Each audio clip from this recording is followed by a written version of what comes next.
ನೋಡ್ತಿದ್ದೀರಾ speed news Kannada. ನಾನು ಪ್ರಿಯಾ ಸೋಮೇಶ್. ಇವತ್ತು ಅಯೋಗ್ಯ ಸಿನಿಮಾ ರಿಲೀಸ್ ಆಗಿದೆ, ಅದ್ಭುತವಾಗಿ ಮೂಡಿ ಬಂದಿದೆ. ತುಂಬಾ ಜನ ಕೇಳ್ತಿರ್ತಾರೆ ಕನ್ನಡ ಸಿನಿಮಾಗಳಲ್ಲಿ ಕತೆ ಇಲ್ಲ, ಅದಿಲ್ಲ, ಇದಿಲ್ಲ, ನಮಗೆ ನೋಡೋದಕ್ಕೆ ಬೋರ್ ಆಗುತ್ತೆ, ಪರಭಾಷೆಯ ಸಿನಿಮಾಗಳಿಗೆ ಜಾಸ್ತಿ ಒತ್ತನ್ನ ಕೊಡ್ತಾ ಇದೆ. ಬಟ್ ಅಯೋಗ್ಯ ಟು ನಿಜವಾಗ್ಲೂ ಹೇಳ್ತಿದ್ದೀನಿ, ಸಿನಿಮಾ ಅಂದ್ರೆ ಅಯೋಗ್ಯ ಒಂದ್ರಿಗಿಂತ ಎರಡನೇ ಭಾಗ ತುಂಬಾ ಚೆನ್ನಾಗಿತ್ತು. ಅದ್ರ ಜೊತೆಗೆ ಅಯೋಗ್ಯ 3 ಕೂಡ ಬರ್ತಾ ಇದೆ ಅಂತ ಸಿನಿಮಾ ತಂಡ ಅನೌನ್ಸ್ ಮಾಡಿದೆ. ಸಿನಿಮಾ ಸ್ಟಾರ್ಟಿಂಗ್ ಇಂದ ಎಂಡಿಂಗ್ ವರೆಗೂ ಅದ್ಭುತವಾಗಿ ಮೂಡಿ ಬಂದಿದೆ.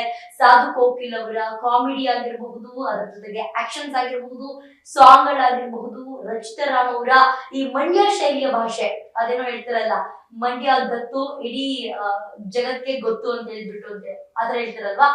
ಮಂಡ್ಯ ಸೊಗಡಿನ ಸ್ಟೈಲ್ ಅಲ್ಲಿ ಮಾತಾಡಿರೋದಾಗಿರ್ಬಹುದು, ಅವರ ಒಂದು ಬಬ್ಲಿ ಆಕ್ಟಿಂಗ್ ಆಗಿರ್ಬಹುದು, ಅವರ ಒಂದು ಸಾಂಗ್ ಅಲ್ಲಿ ಡೆಡಿಕೇಶನ್ ಆಗಿರಬಹುದು, ಕಂಪ್ಲೀಟ್ ಆಗಿ ಓವರ್ ಆಲ್ ತುಂಬಾ ಚೆನ್ನಾಗಿತ್ತು. ಈ ಗ್ರಾಮ ಪಂಚಾಯತಿನೆಲ್ಲ ಎಲೆಕ್ಷನ್ ನಡೆಯುತ್ತಲ್ಲ, ಅದ್ರ ಜೊತೆಗೆ ಓಟ್ ಒತ್ತುವಾಗ ನೋಟ್ ಇಸ್ಕೊಂಡು ಓಟ್ ಒತ್ತುತ್ತಾರಲ್ಲ, ಆ ಒಂದು ಓರಿಯೆಂಟೆಡ್ ಸಿನಿಮಾ. ಅದ್ರ ಜೊತೆಗೆ ಕಾಮಿಡಿ ಬಗ್ಗೆ ಹೇಳಕ್ಕೆ ಇಲ್ಲ, ನಕ್ಕು ಸಾಕಾಗಿ ಹೋಗುತ್ತೆ.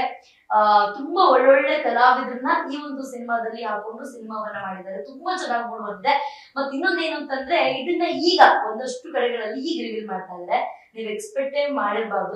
ಈಗ ಈ ಒಂದ್ 2-3 ದಿನಗಳಿಂದ, ಒಂದ್ ವಾರದಿಂದ ಅನ್ಕೋಬಹುದು, ಈ ಶಾಂತಿ ಕ್ರಾಂತಿ ಸಿನಿಮಾನ ಮರು ರಿಲೀಸ್ ಮಾಡ್ಬೇಕು ಅಂತ ಸಿಕ್ಕಾಪಟ್ಟೆ ಓಡಾಡ್ತಿದ್ದಾರೆ. ಆಯ್ತಾ, ಅದು ರಿಲೀಸೇ ಆಗ್ಬೇಕು, ರವಿಚಂದ್ರನ್ ಅವ್ರು ಮತ್ತೆ ತಲೆ ಮೇಲೆ ಬರ್ಲೇಬೇಕು ಅಂತ ಇದ್ ಮಾಡ್ತಿದ್ದಾರೆ. ಬಟ್ ಅಯೋಗ್ಯ 2 ಸಿನಿಮಾದಲ್ಲಿ ರವಿಚಂದ್ರನ್ ಸರ್ ಅವರ ಎಂಟ್ರಿ ಇದೆ. ಎಲ್ಲಿದೆ, ಯಾವ ಎಂಟ್ರಿ ತಗೊಳ್ತಾರೆ ಅದನ್ನೆಲ್ಲ ನಾನು ಇಲ್ಲೇ ಹೇಳಂಗಿಲ್ಲ. ನೀವು ಹೋಗಿ ಕನ್ನಡ ಸಿನಿಮಾವನ್ನ ನೋಡಿ, ಅದ್ಭುತವಾಗಿ ಮೂಡ್ ಬಂದಿದೆ. ಕಾಮಿಡಿಯಿಂದ ಹಿಡಿದು ಎಲ್ಲರೂ ಕೂಡ ಚೆನ್ನಾಗಿದೆ. ದುಡ್ಡಿಸ್ಕೊಂಡು ಓಟ್ ಹಾಕೋರಿಗೂ ಕೂಡ ಇದೊಂದು ಒಳ್ಳೆ ಪಾಠ ಅಂತಾನು ಹೇಳ್ಬೋದು. ದುಡ್ಡಿಸ್ಕೊಂಡಲೇ ಓಟ್ ಹಾಕ್ಬೇಕು ಅನ್ನೋದು, ಮತ್ತೆ ಯಾರು ಯೋಗ್ಯರಿರ್ತಾರೋ ಅವರಿಗೆ ಓಟ್ ಹಾಕ್ಬೇಕು, ಅವ್ರನ್ನೇ ಗೆಲ್ಲಿಸ್ಬೇಕು ಅನ್ನೋಂಥದ್ದು ಒಂದು ಮೆಸೇಜ್ ಇದೆ. ಸಿನಿಮಾದ ಬಗ್ಗೆ ಓವರ್ ಆಲ್ ಹೇಳ್ಬೇಕಂತಂದ್ರೆ ಅದ್ಭುತವಾದಂತಹ ಕನ್ನಡ ಸಿನಿಮಾ. ಅದ್ರ ಜೊತೆಗೆ ಇನ್ನೊಂದ್ 2-3 ಸಿನಿಮಾಗಳು ಬಂದಿದೆ ಈಗ ಆಲ್ರೆಡಿ. ಬಟ್ ಅಯೋಗ್ಯ ಸಿನಿಮಾ ಕೂಡ ತುಂಬಾ ಚೆನ್ನಾಗಿದೆ. ಎಲ್ಲಾ ಸಿನಿಮಾಗಳು, ಕನ್ನಡ ಸಿನಿಮಾಗಳನ್ನ ಒಂದ್ಸತಿನೆಲ್ಲ ನೋಡ್ಬೇಕು ಥಿಯೇಟರ್ಗೆ ಹೋಗಿ. Ayogya cinema best. But Ayogya part 3 ಬರುತ್ತೆ ಅಂತಾನು ಹೇಳಿದ್ದಾರೆ.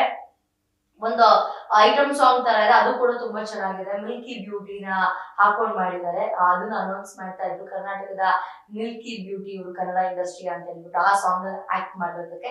ಓವರ್ ಆಲ್ ಸಿನಿಮಾ ತುಂಬಾ ಚೆನ್ನಾಗಿದೆ. ಫ್ಯಾಮಿಲಿ ಎಂಟರ್ಟೈನ್ಮೆಂಟ್ ಸಿನಿಮಾ, ಮಕ್ಕಳಿಂದ ದೊಡ್ಡವರವರೆಗೂ ಎಲ್ಲರೂ ಆ ಸಿನಿಮಾವನ್ನ ನೋಡಬಹುದು. ಪೈಸಾ ವಸೂಲ್ ಮೂವಿ ಅಂತಾನೆ ಹೇಳ್ಬಹುದು. ಆರಾಮವಾಗಿ ನೀವು ಎಷ್ಟು ರೂಪಾಯಿ ದುಡ್ಡು ಕೊಟ್ಟು ಆ ಸಿನಿಮಾಗೆ ಹೋಗ್ತಿರೋ, ಆ ದುಡ್ಡನ್ನ ವಸೂಲಿ ಮಾಡುವಂತಹ ಸಿನಿಮಾ. ಎಲ್ಲರೂ ಇನ್ಯಾಕೆ ತಡ ಮಾಡ್ತಿದ್ದೀರಾ? ಆಲ್ರೆಡಿ ಇವತ್ತು ರಿಲೀಸ್ ಆಗಿದೆ ಶುಕ್ರವಾರ. 2-3 ಶೋಸ್ ಆಲ್ರೆಡಿ ಮುಗ್ದೋಗಕ್ಕಾಗಿರುತ್ತೆ.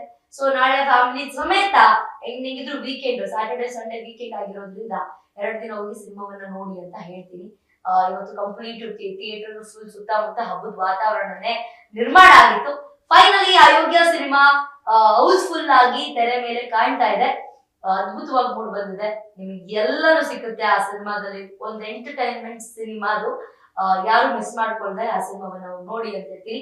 ಏನಾಗಿದೆ ಇವತ್ತಿನ ವಿಶೇಷ ನೋಡ್ತಾ ಇರಿ ಸ್ಪೀಡ್ ನ್ಯೂಸ್ ಕನ್ನಡ. ಸುದ್ದಿ ನಿಮ್ಮದು, ವೇಗ ನಮ್ಮದು.